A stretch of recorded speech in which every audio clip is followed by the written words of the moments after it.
Alright guys, so welcome into Let's Talk Television, episode 13. So we're here for episode 13, and of course talking about some of the biggest news. I don't want to say all the biggest news. I used to say that, but I know there's a lot of stuff that we don't cover. So some of the biggest news of this week in television, and to be honest, there's a couple big stories here, but a lot of other smaller ones, some casting announcements in there. There's also one that I am not going to get to today to discuss, but there is a possibility now that Sharp Objects will go forward with a season 2, but because of the scale, the degree of the story that is breaking right now, I'm not going to talk about it because nothing is official quite yet. It was literally just an interview from the showrunner, Marty Noxon, at the South by Southwest Festival, which is also generating a lot of entertainment news in TV and movies this weekend, and so I'm sure we'll get some more stuff from that, probably today, later today, tomorrow, in the coming days, from that as well. I know a lot of reviews coming out for Jordan Peele's Us movie, and a bunch of other stuff coming from that one as well. But anyways, so we have five news topics here. Like I said, the first two pretty big ones, and then the last three some smaller casting announcements, but for sure we'll talk about those as well. So anyways, love to hear your guys' thoughts. If you're watching live, really do appreciate it. Share your thoughts in the live chat as we go along. If you have any questions for me a little bit later on in the episode, for sure I'll try to answer those. And if you're watching afterwards, as always, guys, leave a comment there, and I'll, a question or something like that, I share your thoughts, and I'll definitely, if you do leave a question, then I'll leave it, and I'll get it to next episode, and I'll spend some time answering that question. Questions can be really anything, TV related there. Doesn't necessarily have to be, doesn't have to be necessarily related to the topics we're discussing. So anyways, so the spotlight for this episode and what we'll start off by talking about is Arrow to end after season 8 on the CW. So probably the biggest TV news this week, I would say bar none. I mean, there really wasn't many other big stories like this one this week. And so this was a big one. Arrow to end after season 8 on the CW. Of course, Arrow, the longest running kind of DC superhero CW universe, whatever you want to call it there. It's the longest running one, and now we hear of it ending, especially after season 7. I believe it just finished up recently, and so now they are going ahead with the season 8. And then it will be done after that. So here's an article from Variety. We're just going to read a little bit of it here, and then I'll share kind of my thoughts on the news. So from Variety, the next season of Arrow will be its last, Variety has learned. The CW's longest-running current DC Comics series, which was renewed for an 8th season back in January, will end after season 8 airs during the 2019 to 2020 season.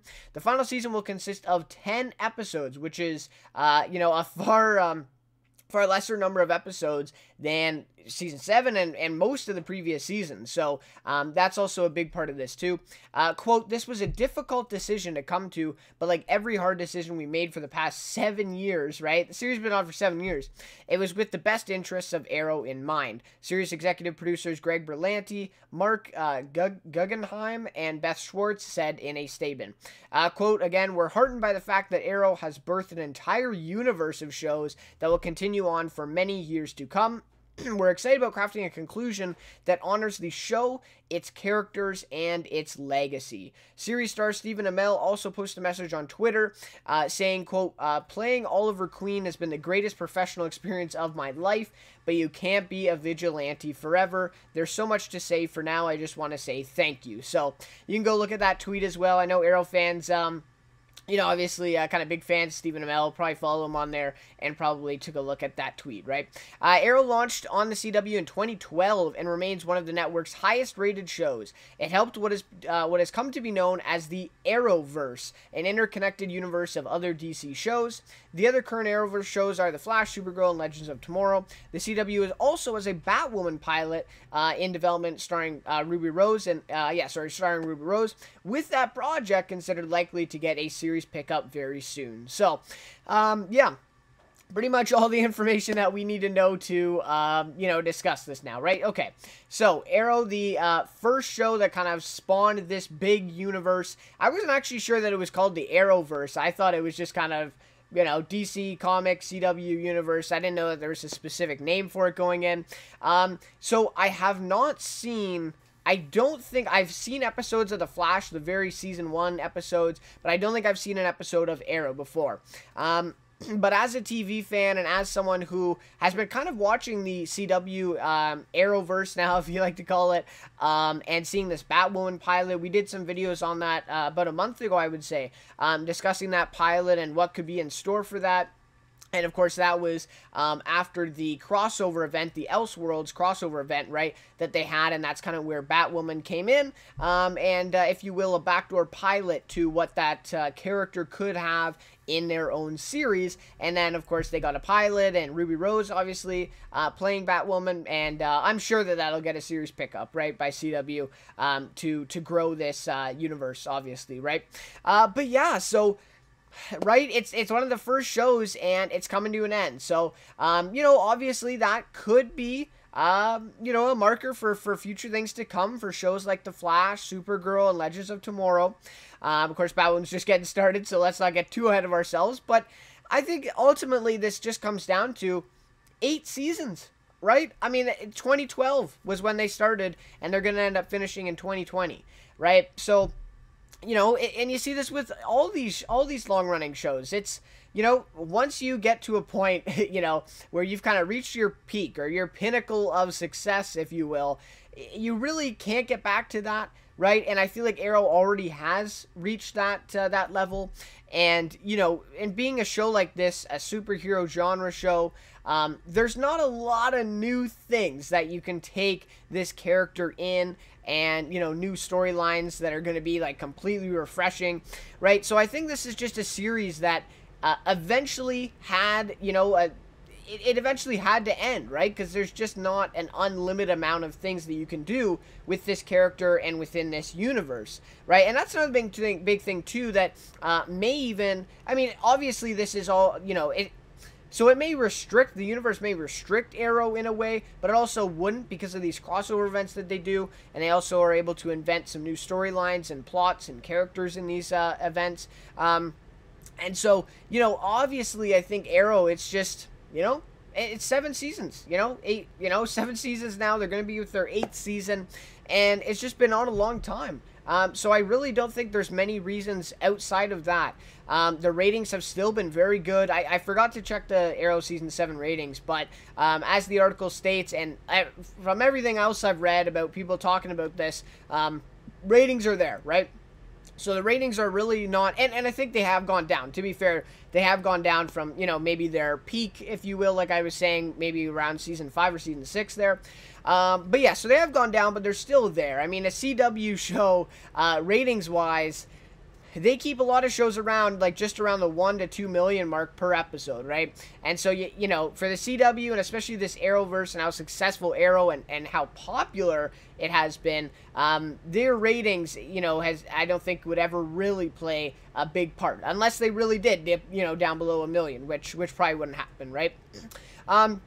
So yeah, so for fans, this one, not the best news, right? A lot of fans, loving Arrow. I have heard that there has been some disinterest, though, in the recent seasons. Some people have been kind of getting bored with it. And I think, honestly, this is maybe the best kind of solution to cure that, really. You come back with a final season. It's only 10 episodes. So it's not going to be an entire season run again. It's not going to be, do they do 16 or 18 episodes usually?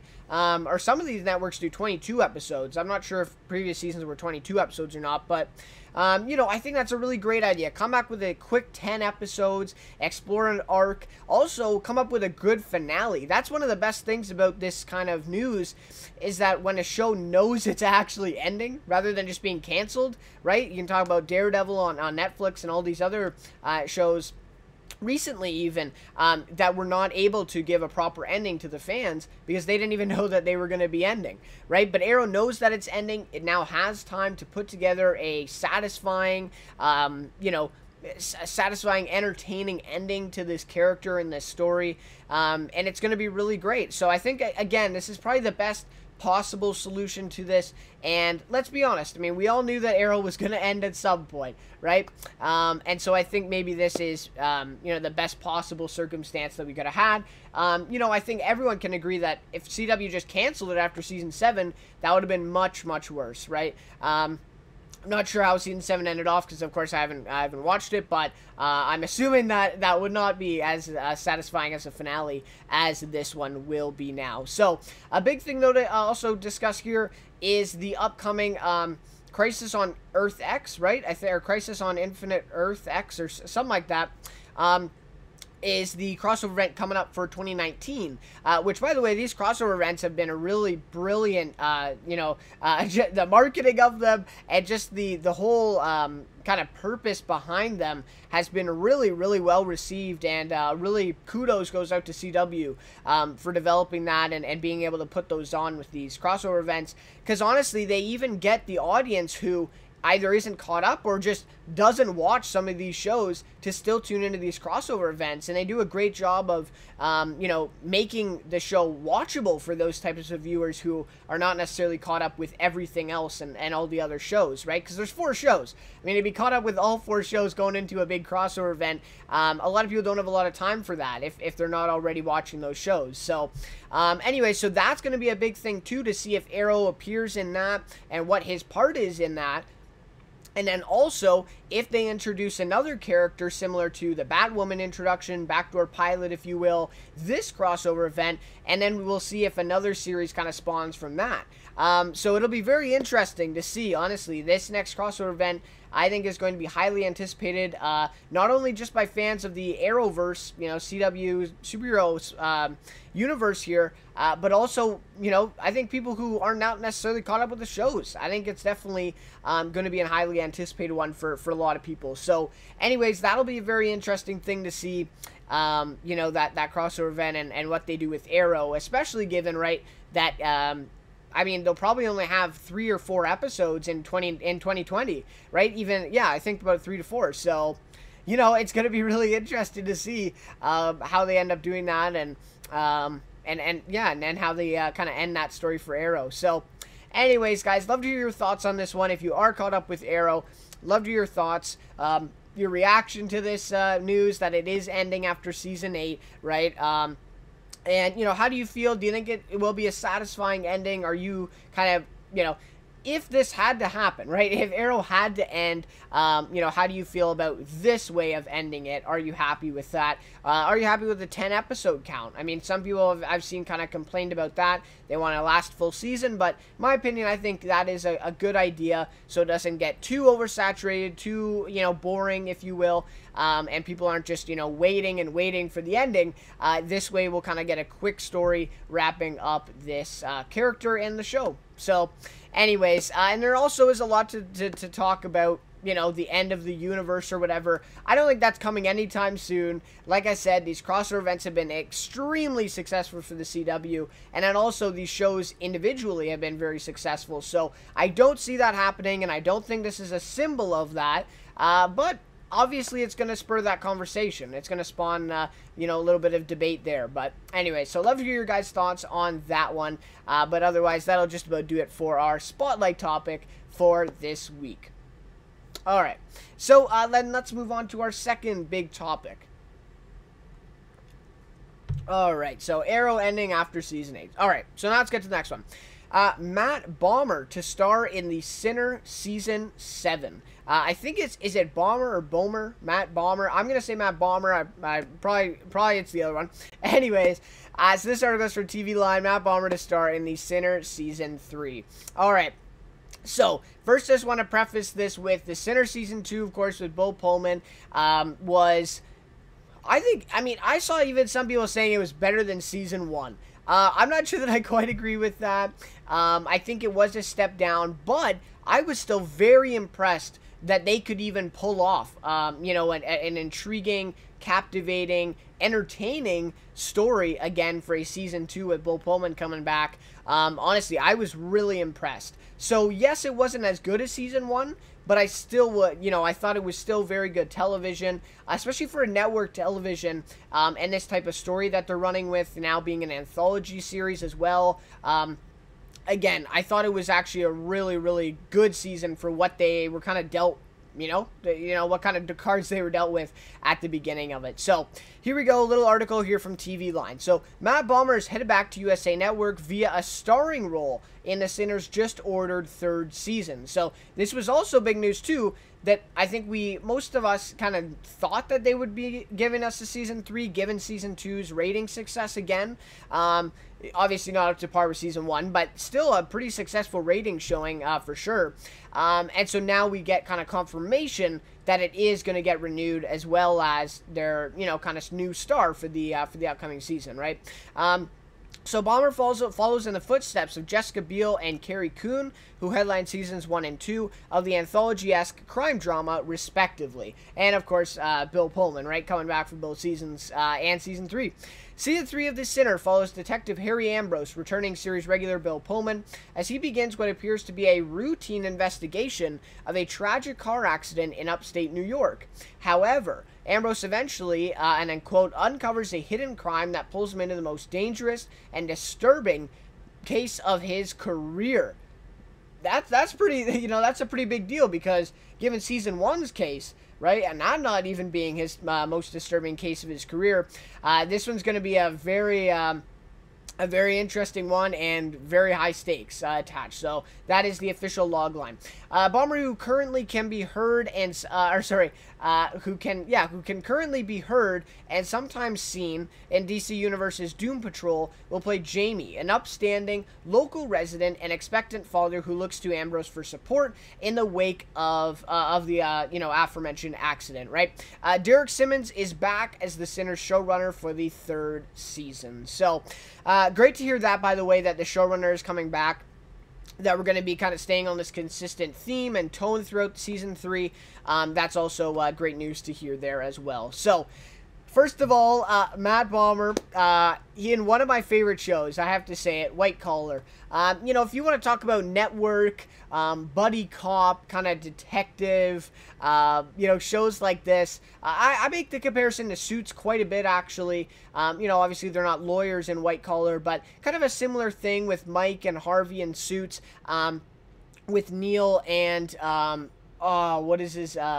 Neil and Peter, I think, right? I think it's Peter. I forget the actor's name who plays Peter. I knew it too, but anyways. So Peter, Neil, and then you get some other side characters, of course, in White Collar that are also really great. But anyways, White Collar, honestly, one of my favorite shows. I did a, top 15 TV shows of all time over on my review channel last summer, and I put White Collar at number 5 of my all-time favorite shows. Usually I don't, watch a lot of network type TV, and I don't typically appreciate that type of genre, but White Collar was just a really great show for me, especially. So I believe it ended in 2015 on USA Network. Of course, it was their biggest show, like, by far at that point. Suits hadn't quite hit their stride yet with USA Network at that point. But anyways, so Matt Bomer, one of my I would say one of my more I don't want to say one of my favorite TV actors, but, I did really like him. I really liked him in that show, and I felt like he was kind of the centerpiece, and kind of stole the show, if you will, for that series. So it would be great to see him back in a big role on television. Of course, he has been in DC Universe's Doom Patrol. I haven't tuned into that one, and so I haven't been able to see him in that. But honestly, I haven't seen him in a kind of big kind of big standout project since White Collar. I really haven't. And so honestly, it's going to be great to see. Going to be great to see him in this one. As they said, right, you had Jessica Biel in the 1st season, Carrie Coon in the 2nd season, and then, of course, you have Bill Pullman coming back, too. So he does have some, some big shoes to fill, right? Of course, following Jessica Biel and Carrie Coon. I felt like Jessica Biel had, I really do think she still deserved the Emmy for season 1 of The Sinner.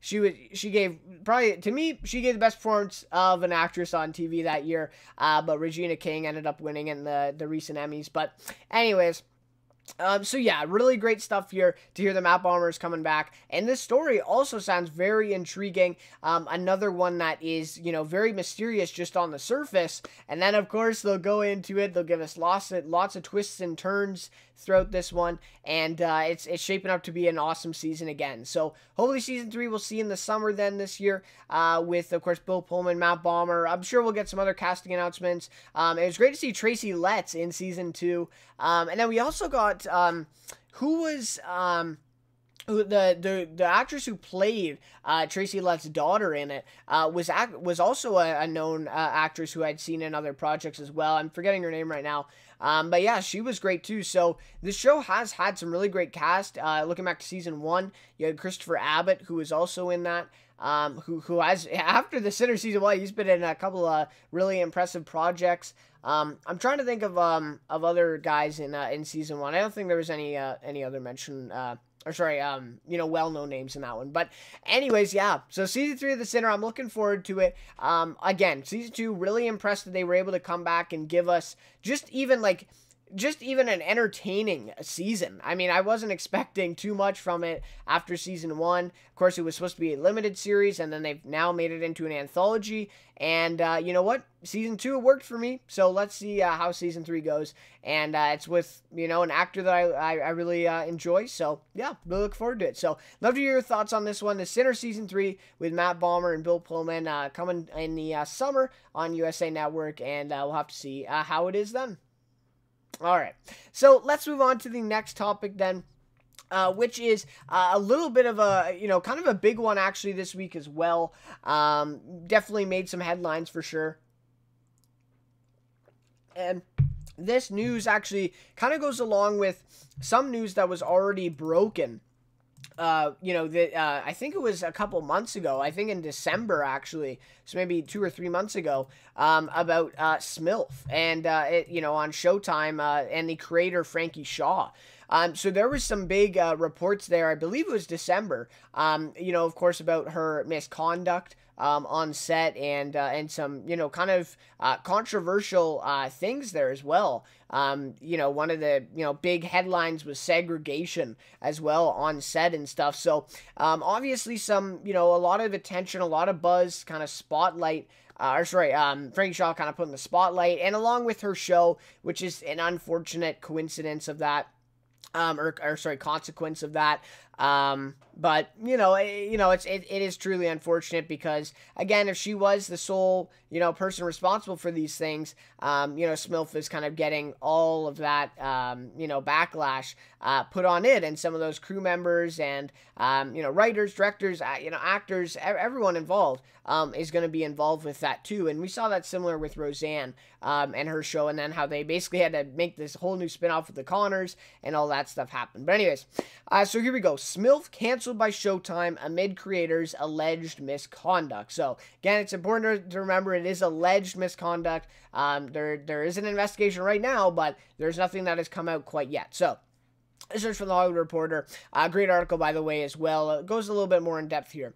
Amid producer ABC Studios' investigation into the Smilf creator and star Frankie Shaw's alleged on-set misconduct, Showtime has opted to not renew the Golden Globe-nominated comedy for a 3rd season.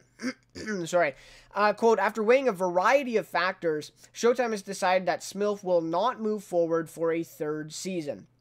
The remainder of the 2nd season will continue to air as scheduled on Showtime through its series finale on March 31st. We remain extremely proud of the 2 seasons of Smilf and thank Frankie Shaw for her singular voice and unique creation, as well as the dozens of writers, producers, actors, directors, and crew members, both in Los Angeles and on location in Boston, who contributed to this exceptional series, unquote. Showtime said in a statement. ABC Studios, which produced Smilf and had star and creator Shaw under an overall deal there, has now suspended that pact. Quote, Frankie Shaw's overall deal with ABC Studios has been suspended without pay while we review our options, an ABC Studios spokesperson said in a statement. And then the news comes as after lawmakers in Massachusetts, where the Boston set series at least partially shoots, wrote a letter urging the show's tax incentives to be suspended pending the outcome of ABC's investigation into the series. So in December, The Hollywood Reporter revealed that numerous employees of the Showtime comedy had made claims about inappropriately handled sex scenes and Shaw's completely unprofessional behavior. Actress Samara Weaving exited the series after she claimed her contract was breached during the filming of a sex scene in the second season. Also among the allegations were complaints brought to the WGA, the Writers Guild of America, I'm assuming, by multiple staffers regarding credit issues and alleged race-based segregation on set, right? And so these were some of the, allegations and misconduct kind of stuff surrounding this. And I mean, pretty serious things, right? Mishandled sex scenes on Frankie Shaw's part. Also, race-based segregation from the writers on set as well. So this is just kind of a really odd story that broke in December, and I say it's odd because first of all, you don't hear about race-based segregation on TV show sets. I mean, that, you don't really hear about that right now. Maybe there is, but you certainly don't. I mean, you don't really hear about stuff like that happening. Mishandled sex scenes, you hear about that quite often with a lot of these, HBO, Stars, Showtime shows. You're going to see nudity, and nudity is written into the contracts. You're going to see a lot of, kind of complaints about that. I know recently in Power on Stars, 50 Cent kind of launched a lot of drama, basically saying that he was shown nude on Power, and that he was saying that he wasn't comfortable with that, and they broke his contract and all that, but it ended up that it was literally written right into his contract that, he was, perfectly fine with nudity, and that's just how it was shot, that's how it went, and it's whatever, right? He couldn't really claim anything in his defense. But anyways, so Frankie Shaw's defense basically for this entire thing, or for these, mishandled situations on set, was that she's a first-time showrunner, and it's really difficult to run a big crew like this for the first time. That's essentially her defense here, and that is, I believe, what she said on Seth Meyers' show, late night show.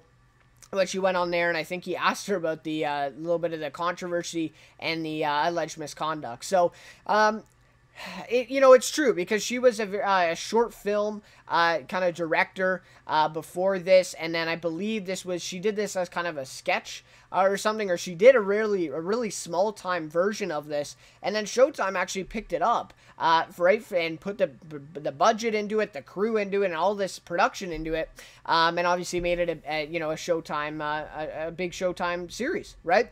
And so I think ultimately with this whole thing, and I don't know, I'm leaving it up to you guys if you want to believe her defense or not. If these alleged, misconduct, do you buy into them? And definitely a lot of articles were made about this back in December, right? So there's a lot of history with this, and you can basically, research a lot of that stuff as well for yourselves as also. But anyways, so I think just the main thing here of debate, even if she didn't.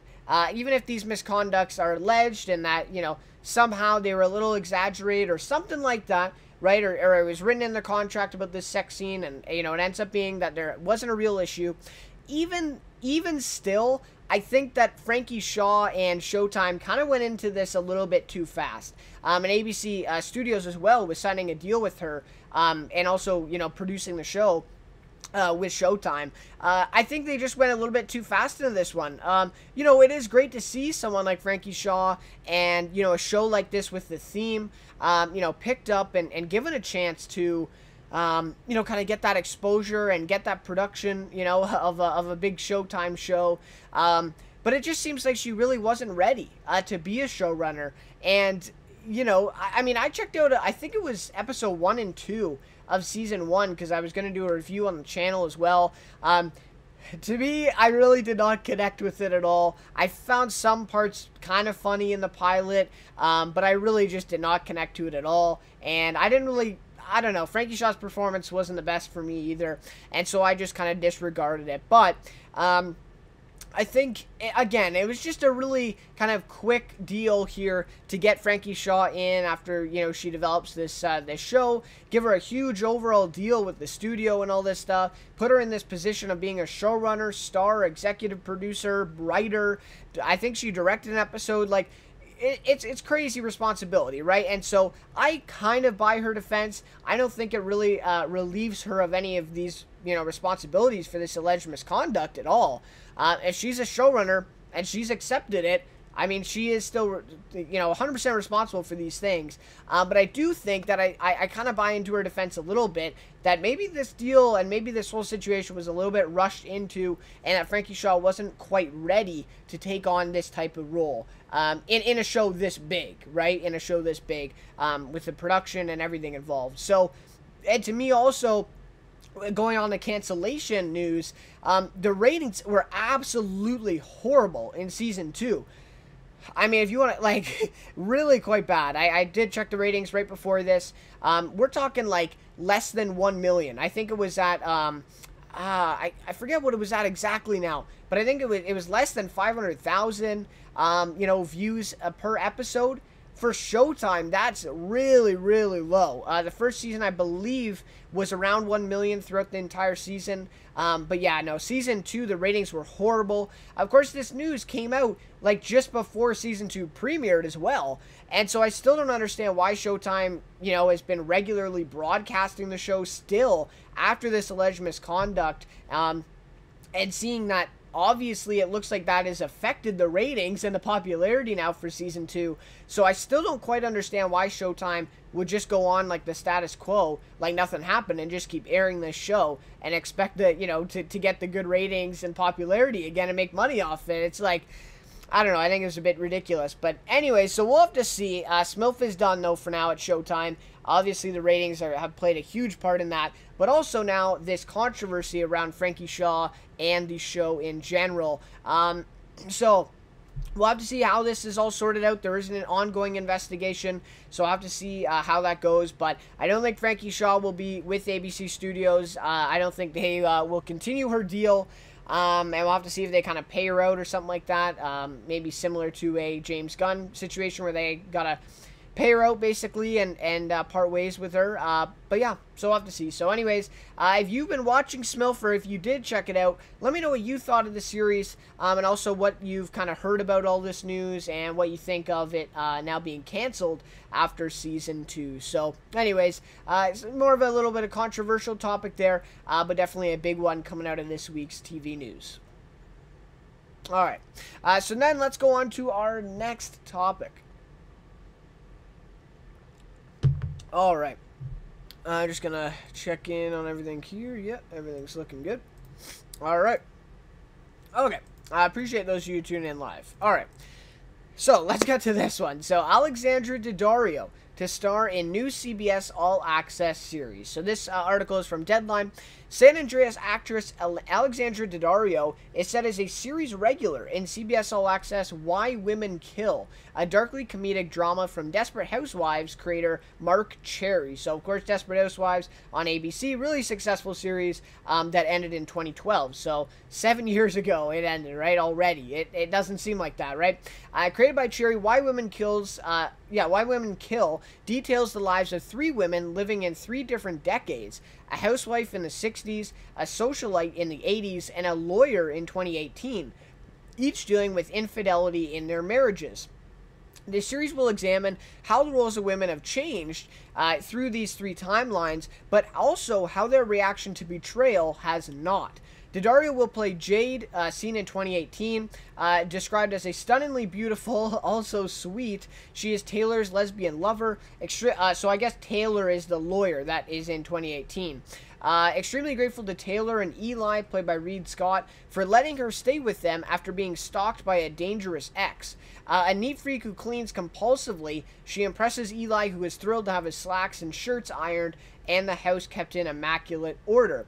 But neither Taylor nor Eli suspect that Jade may be a little crazy. So sounds like an interesting role. Daddario became known with her breakout role in the first season of HBO's Emmy-nominated True Detective, alongside Woody Harrelson and Matthew McConaughey. So obviously, you know, kind of, and she's really become really quite popular lately. They mentioned San Andreas, but she was also in the Baywatch remake with Dwayne Johnson, and I think that one was, I would say, a bigger role for her than San Andreas, to be honest.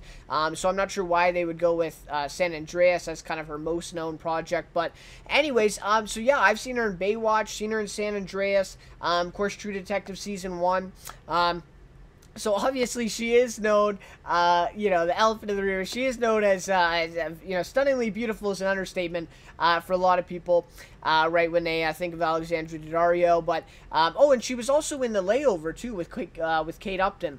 That movie, not a very good movie, you know, but visually, you know, obviously, you know, a good movie to watch. Who was the actor in that? Who was playing along with them? It wasn't Sean Bean. I'm forgetting, but he was also just recently in Valor too. He actually gives probably the best performance in that movie, to be honest. But anyways, yeah, The Layover. Again, not a good movie. The writing is kind of all over the place, but you know, if you're looking for you know, something good to look at, I guess, for an hour and a half with Alexandra Daddario and Kate Upton, for sure you'll get it. But anyways, so she's been kind of, to me at least, she's been kind of getting away from just being this, you know, hot girl on TV shows and movies, right? I do really think that she has some acting chops. In The Layover, you can see the difference between Kate Upton and her, because Kate Upton is really not, you know, a big actress. She doesn't have a lot of acting background. But Alexandra Daddario, you can really see the difference between them in that movie and the level. I mean, it's like Alexandra Daddario is on a whole different level than Kate Upton in that movie. And I think with Baywatch, with San Andreas, True Detective, she was pretty good in that. But again, her role in that was kind of as the hot girl, you know, more or less. But anyways, I think she's really breaking apart from that and actually becoming, you know, a pretty good actress, right? In these things that she's doing. She's also in an upcoming limited series as well. I can't remember what networks that's on. It's based off a book too, but anyways, so yeah, I think she's really kind of breaking apart from that kind of stereotypical role, I guess, that she's been kind of put into, or typecast, if you will, over the last few years. And I think this is going to be an interesting role for her in CBS All Access new show, Why Women Kill. It sounds kind of like a CW ABC show, right? And so I think it's going to be along those lines, something that, you know, I think Desperate Housewives, I think that tone, that theme is probably going to stick with this one. Same creator, right? Why Women Kill. And it's going to be interesting. The 3 different decades are really going to be really cool to see as well. And how they do the different timelines, and if they show all 3 timelines in one episode, or they do different episodes, it'll be really interesting to see. So this comes along with, you know, Tell Me a Story, Star Trek Discovery, and you know, obviously a Twilight Zone coming out on CBS All Access. So and the next article I'm going to talk about is CBS All Access. So a lot of good things coming for CBS All Access right now. A lot of new shows and a lot of new creators coming on board. So yeah, I think they have a really kind of good future ahead of them, at least. And we'll have to see where these shows go. But yeah, sounds like an interesting show nonetheless.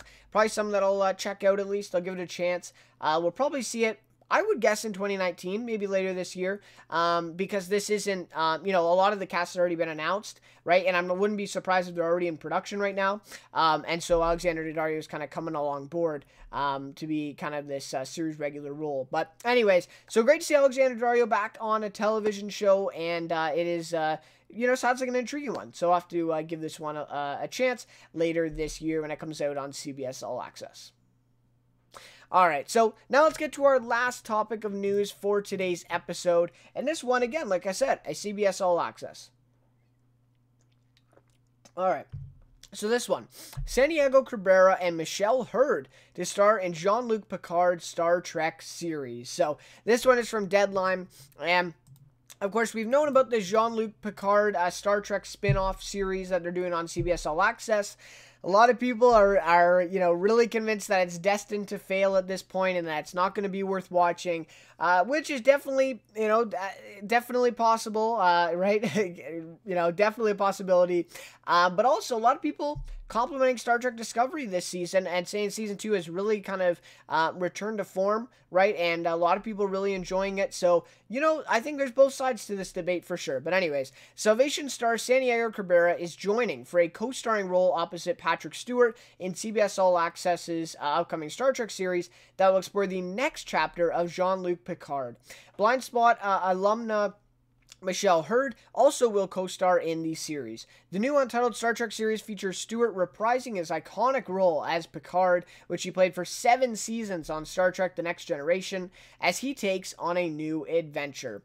No details are being revealed officially about the characters Cabrera and Hurd are playing, but I hear, Cabrera will play the pilot of Picard's ship, who also is a skillful thief.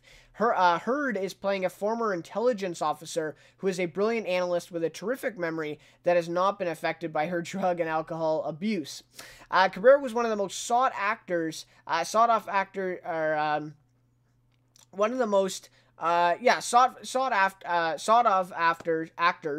for pilots this season who instead opted to do the Star Trek series. So a little bit of a spelling mistake there on my part, so my bad. But anyways, so yeah, Santiago Cabrera, Michelle Hurd coming along board, and as they say, Santiago Cabrera, one of the highest in demand actors for this upcoming pilot season this summer, especially given that Salvation was canceled, right? So he won't be coming back for Salvation, and so obviously a lot of places wanted him, and he has decided to sign on for this Star Trek series on CBS All Access. So, just a little bit of background. Santiago Cabrera, known for Salvation, had a recurring role in Big Little Lies, and was recently in the Mark Wahlberg, Anthony Hopkins Transformers movie, Transformers The Last Night, which was a bit of a box office success, but obviously not a very good movie critically.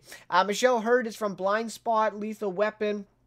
She also had a recurring role in Daredevil as well, maybe one of her more well-known shows as well. So, yeah, some really great actors here to bring aboard. Patrick Stewart, of course, who'll be reprising his role on the new series. And like I said off the bat, right, a lot of people think this is destined to fail and that it's a horrible idea and all this stuff, but I think it deserves a chance. If you're going to look at a Star Trek Discovery Season 2 and see the improvement between a Season 1 and 2, I think you really just got to give this one a chance. I think a lot of people will, don't get me wrong.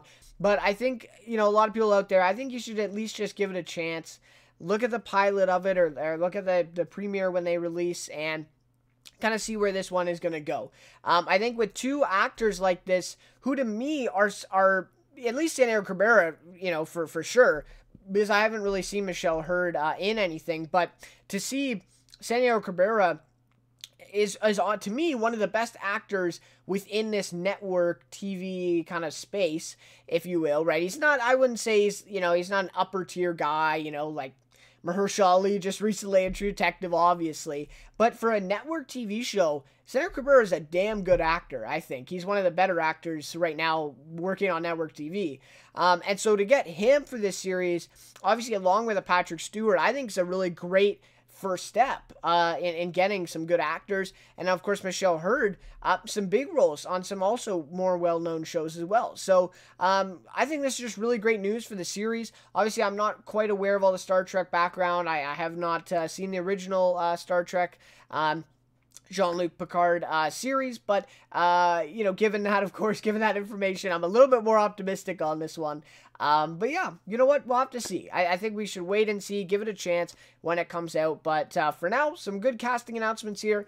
And I'm liking the direction that they're going in right now. And yeah, we'll have to see how it goes. So anyways, let me know your thoughts on that one. And also let me know your thoughts on these 2 actors, Santiago Cabrera and Michelle Hurd. Have you seen them in anything? And do you think they will do a good job for this Jean-Luc Picard Star Trek series? Alright, so that just about does it then for all the news topics for this week's discussion. Yeah, so that just about wraps it up. Like I said off the top, not a very busy week in terms of news. Like I said, we had a couple of those big topics off the bat. with the Sinner Season 3 renewal, and Matt Bomer joining, right? And then we had Arrow ending, right? That was the big news this week. So yeah, some definitely notable stuff. But not a whole lot to cover. All right, so now let's end off the episode with my weekly notables from this week. How I decide these is I take basically all the episodes I watched this week on TV, only episodes I watched, keep in mind. And anyways, so I take those and basically give my notable episode and notable performance from this week. So, this week I believe I saw 3 episodes, and my notable episode is The Walking Dead Season 9, Episode 12, Guardians. To me, this episode was a big bounce back from episode 11, which I thought was one of the worst episodes of the season thus far. This was one of the best episodes of the season for me. Really great introduction to the Whisperers and kind of getting to know how they live, why they do the things that they do, and just the sheer violence related to the Whisperers.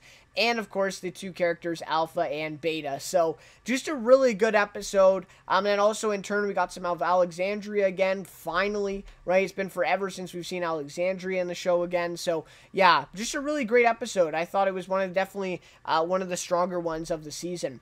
My notable performance from that episode, I got to give to Ryan Hurst, who plays Beta. He stole the show for me. Beta is now one of my new favorite characters of the show. Ryan Hurst was, I think, the perfect guy to cast in this role. He's massive. I think he's 6'6" or 6'5" or something like that. He's a massive guy. Really tall. I'm not sure. I think he's relatively, I wouldn't say skinny, but he's not kind of, he's really tall, but he's not quite, wide, if you will. But to me, like, that is literally a perfect comparison to the comic book counterpart of Beta, who's actually, pretty lean, pretty tall, and just kind of a big presence. That's the more important thing, is the presence. And to me, Ryan Hurst, his presence, I mean, every time he was on screen, you could feel just his performance and just his presence on screen was quite awesome. And it honestly, it fits perfectly with what that character is supposed to be from the comic books. So yeah, really awesome stuff. Ryan Hurst, definitely my notable performance from this week. I thought he gave the best one. Samantha Warren was also great in that episode as Alpha. So yeah, she could definitely contend for that one as well. So, yeah, some really great stuff of the Whisperers. I'm really looking forward to the rest of the Season 9 here. Of course, Season 9, Episode 13 will be on tomorrow night. So, definitely be tuning in that one and giving my review on my review channel. But, anyways, guys, with that just about wraps up this episode of Let's Talk Television. Yeah, so thank you guys so much for watching this one. I really do appreciate it. A little bit of a shorter episode, but that's all good. So, yeah, thank you guys so much for watching this one. Hopefully next week we'll be back with a little bit more news. I still am expecting, what am I looking forward to? Billions is coming back, I believe, next Sunday. Yeah, next Sunday it'll be back. Next Sunday or Monday. So that'll be definitely something to look forward to. We're looking forward to Billions Season 4 coming back. And what else are we, American Gods is coming back tomorrow. I'm not caught up with Season 1, so I don't think I'll be able to do reviews for that one, but that's a big one coming up. And, yeah, a few other ones. So March is going to be a really great month, or at least it's shaping up to be. And then we've got Twilight Zone kicking off on April 1st. So, some really great shows coming up, guys. And obviously, some big news also will be coming out as well, which we'll be talking about. So, anyways, guys, also love to hear what shows you guys are watching right now. I forgot to say that, but would love to hear that as well if you guys want to share. But anyways, guys, again, thank you so much for watching this one. We'll see you next Saturday around the same time, evening, afternoon, for Let's Talk Television. Again, discussing all of the, some of the biggest news from that week. But anyways, once again, guys, thanks so much for checking this one out, and we'll see you next week. All right, guys, take care. Bye-bye.